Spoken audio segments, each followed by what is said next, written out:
আমিতো পোনপটীয়াকৈ কৈছোঁ মিয়াৰ ভোট আমাক নালাগে। তেওঁ কওক, দম আছে নেকি ক'বলৈ? গৌৰৱ গগৈ এতিয়া নিজেই তেখেতে উত্তৰ দিব নোৱাৰে তেওঁ ঘৰৰ গোটেইখিনি মানুহক কিয় বিদেশী কৰি দিলে, কিয় এতিয়া আমি কি কয়, এতিয়া মই নামঘৰ চেক বিলাবলৈ আহিছোঁ।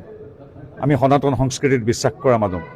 তেওঁক মই যদি সোধোঁ যে আপুনি কিয় আমাৰ সনাতন সংস্কৃতিটোৰ প্ৰতি বিতৃষ্ণা দেখুৱাই গোটেই মানুহখিনিক ধৰ্মান্তৰিত কৰি তুলিলে, তেনেধৰণৰ কথা ময়ো ক'ব পাৰোঁ।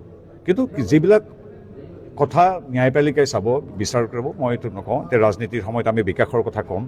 আৰু গৌৰৱ গগৈহঁতেতো বেলেগ কথাই নাই, মাত্ৰ সেই 24টা মেয়াৰ চিট লৈ তেওঁলোকৰ খোৱা কামৰা। গতিকে আজমল আজমল আজমল তেওঁলোকৰ এইটো এটা আপ্ত বাক্য, এটা শব্দ যিটো অবিহনে হয়তো থাকিব নোৱাৰে।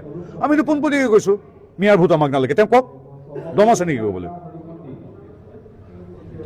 যি মিয়াই 11খন জিলা আমাৰ এফালৰ পৰা খাই আহিছে, আমাৰ সত্ৰ নামঘৰ বেদখল কৰিছে, বনাঞ্চল খিলঞ্জীয়া ভূমি তেওঁলোকে দখল কৰিছে, সেই মানুহৰ আমাক ভোট নালাগে বুলি আমি স্পষ্টকৈ কৈছোঁ। কওক গৌৰৱ গগৈ, মিয়াৰ ভোট নালাগে মোক, তেতিয়াহে ক'ম ইয়াত কিহৰ আজমল কৰ কি এইবিলাক নাই, এইবিলাক গুৰুত্ব দিব নালাগে। আমি বিকাশৰ ৰাজনীতিলৈ কৰি আছোঁ।